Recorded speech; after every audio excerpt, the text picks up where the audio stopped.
Hey everyone, I welcome you all to my channel. An adventurous story awaits us, so grab some snacks, get comfy, and let your imagination take flight. The Rest Area, a journey into the unknown. Imagine this, folks. You're leaving the bustling city of Los Angeles, heading east through San Bernardino, with your destination being the iconic Route 66. But first, you have to cross the vast, unforgiving Mojave Desert. Even after crossing the border at Needles, there's no relief. The air gets drier, and the climb becomes more relentless. Flagstaff is still a daunting 200 miles away, and Winslow, Gallup, and Albuquerque are too far to reach without stopping for food, rest, and some much-needed sleep. Here's what it feels like. Your car is running hotter than ever before. The tires are expanding and contracting on the rough Arizona roads, giving off a faint smell that reminds you of burning hair. The windshield is smeared with the remains of countless insects, and the radiator, clogged with their bodies, hisses like a lizard, basking in the sun. So, if you're traveling this way between May and September, you move by night. Only by night. After all, there are motels with dawn check-in, do not disturb signs for bungalow doorknobs, diners for mid-afternoon breakfasts, and 24-hour gas stations as bright as dreams. And then there are the sudden, unexpected rest areas, just off the highway, with bathrooms, showers, and electrical outlets, built especially for those who are weary, out of money, or behind schedule. Our friend Maclay had to learn all this the hard way. He's gripping the bottom of the steering wheel, peering into the darkness, trying to relax.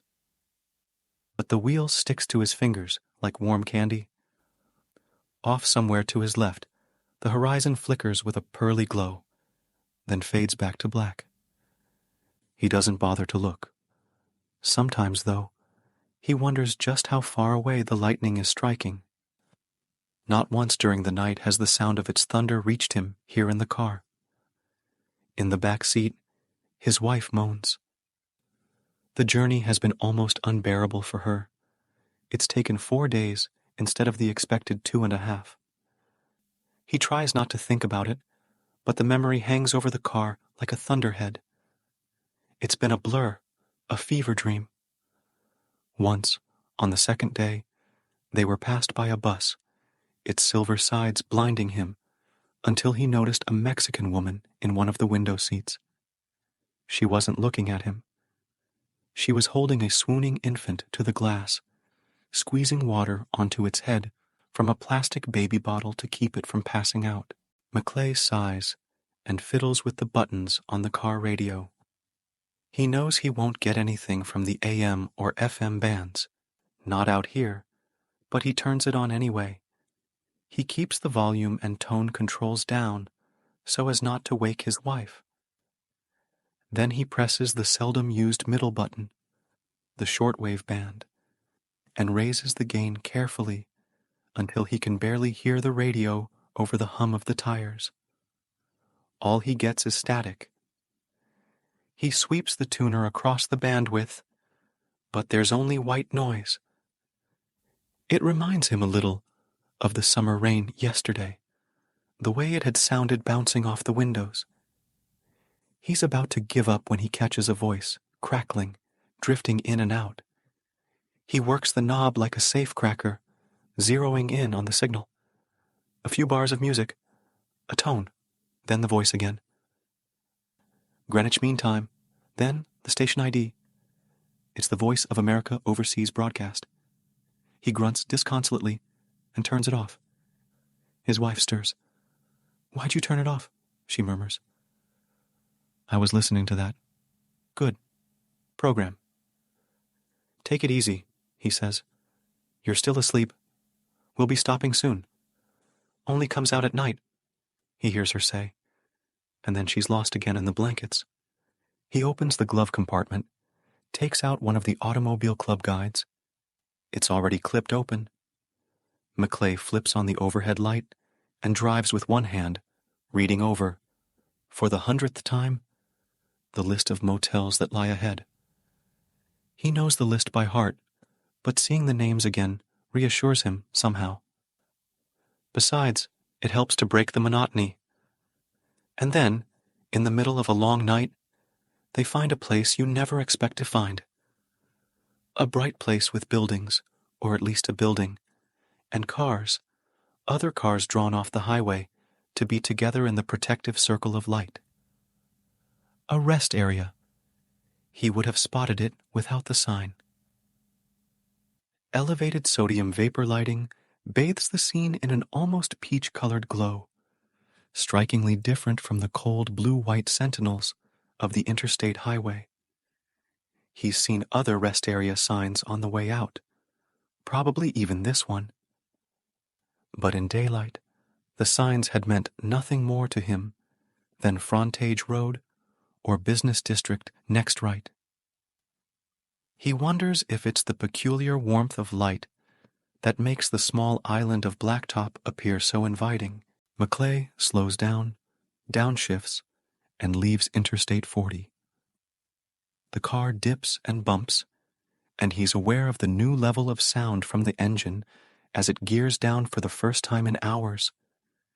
He pulls in next to a Pontiac Firebird, sets the emergency brake, and cuts the ignition. He allows his eyes to close and his head to sink back into the headrest. At last, first thing he notices is the quiet. It's deafening. His ears begin to ring with the high-pitched whine of a late-night TV test pattern. The second thing he notices is a tingling at the tip of his tongue. It brings to mind a picture of a snake's tongue. Picking up electricity from the air, he thinks. The third is the rustling awake of his wife in the back. She pulls herself up. Are we sleeping now? Why are the lights? He sees the outline of her head in the mirror. It's just a rest stop, hon. The car needs a break. Well, it's true, isn't it? You want the restroom? There's one back there. See it? Oh, my God. What's the matter now? Legs asleep.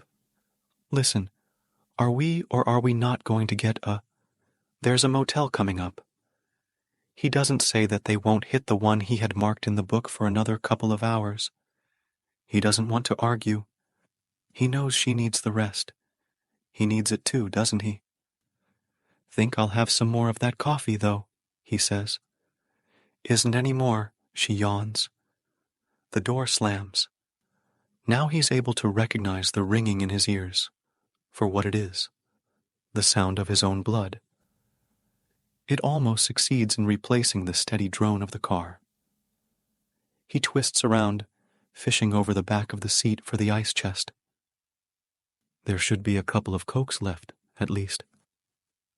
His fingers brush the basket next to the chest, riffling the edges of maps and tour books, by now reshuffled haphazardly over the first aid kit he had packed himself.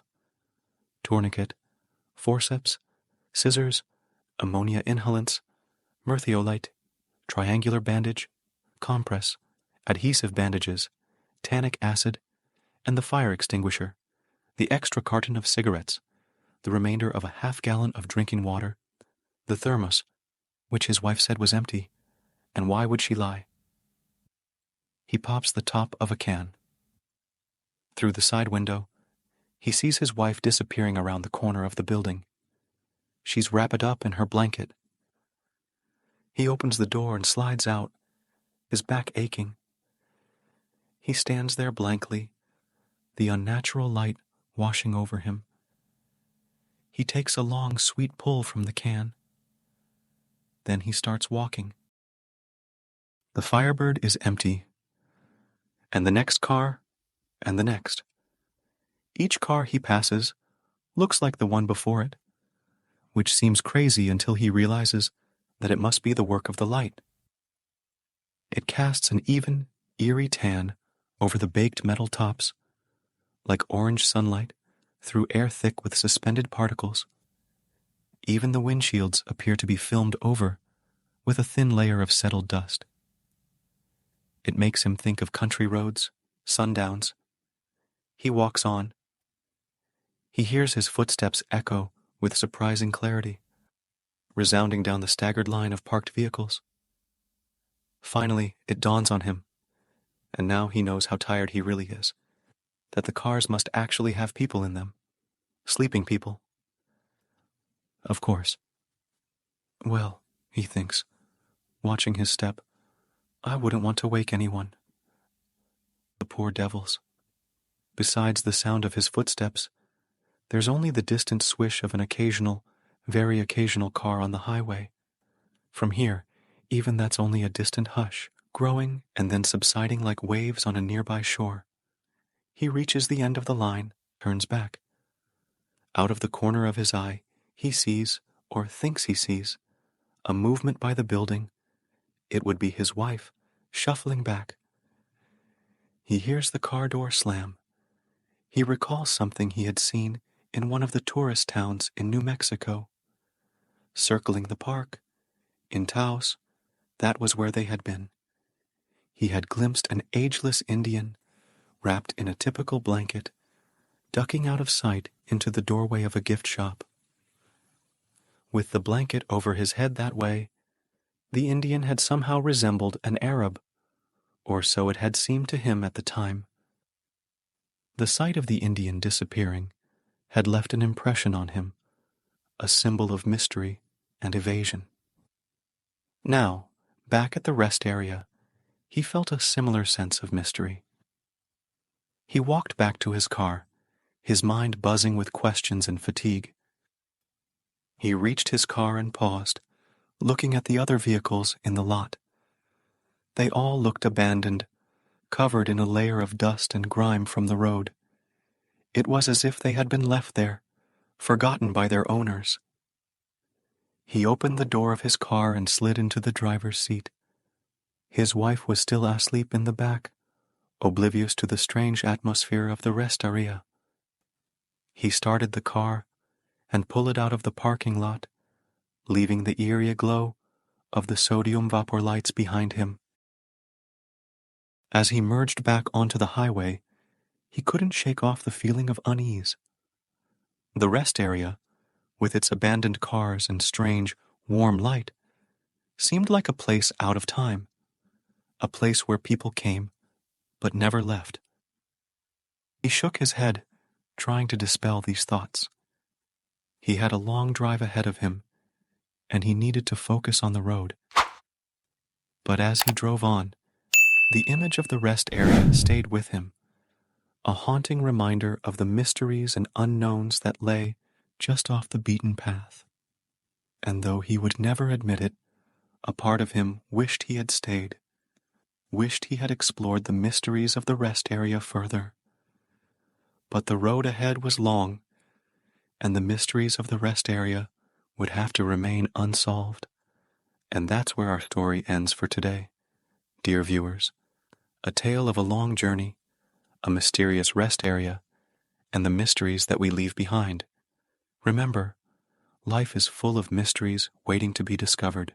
Stay curious, stay safe. Okay, next video.